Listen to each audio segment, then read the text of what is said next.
বাতু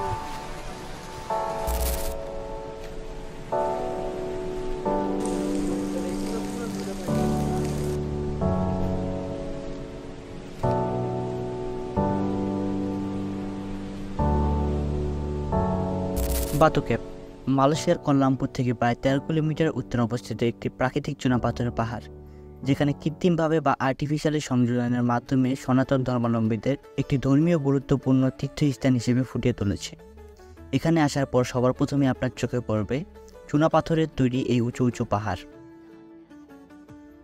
আর gate দিয়ে প্রবেশ করে একটু আগালেই আপনার নজর কাড়বে কবুতরে ভরা একটি মাঠ ও সোনালী রঙের এই বিশাল মূর্তিটি, যেটি পৃথিবীর সবচেয়ে উঁচু মোরগার মূর্তি বা কার্তিক মূর্তি হিসেবে পরিচিত, যার উচ্চতা 140 ফুট। এছাড়া বাতু কেভে গুহার ভিতর প্রবেশ করার জন্য প্রায় 100 মিটার উঁচু 272টি সিঁড়ি অতিক্রম করতে হয়, যা বিভিন্ন ধরনের রং দিয়ে সাজানো। এখানে কিভাবে আসবেন সেটা একটু বলি। মালয়েশিয়ার কুয়ালালামপুর থেকে আপনি ট্যাক্সি, বাস, ট্রেন অথবা গ্র্যাবে করে আসতে পারেন।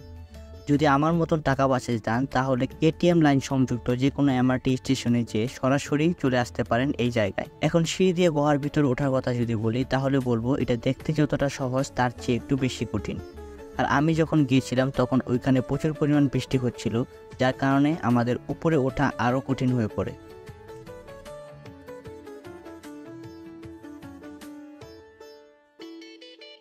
যারা এখানে প্রথমবার আসবেন তাদের জন্য একটি সতর্কবার্তা, সিঁড়ি দিয়ে ওঠা থেকে শুরু করে উপরে গুহার ভিতর যতক্ষণ থাকবেন ততক্ষণ আপনার প্রয়োজনীয় জিনিস যেমন মোবাইল, ব্যাগ ও বিশেষ করে খাবার সামগ্রীগুলো সাবধানে রাখবেন, কারণ এখানে আপনাকে প্রতিনিয়ত নজরে রাখছে বানরের এক বিশাল দল।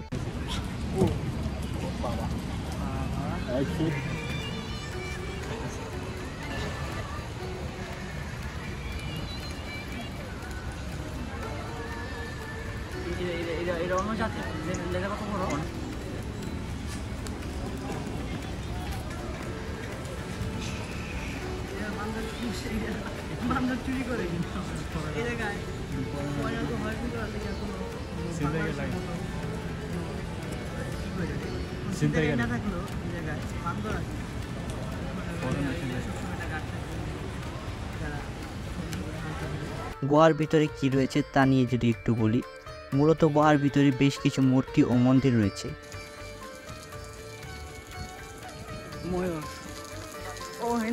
আর রয়েছে কিছু খাবারের দোকান ও শোপিসের দোকান, যেখান থেকে আপনি খাবার কিনে বানরকে খাওয়াতে পারেন আমার মতন।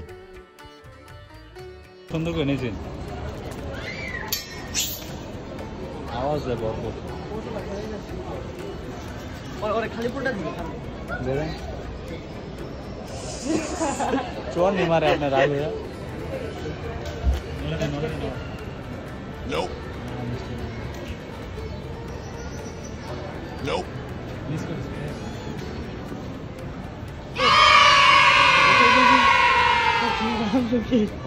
তো সব মিলিয়ে গোয়ার ভিতরে জায়গাটাও দেখার মতো ছিল।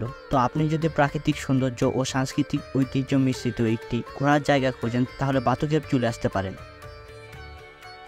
পুরো ভিডিওটি দেখার জন্য ধন্যবাদ। ভিডিওটি ভালো লাগলে পেজটিকে ফলো ও চ্যানেলটিকে সাবস্ক্রাইব করে রাখতে পারেন।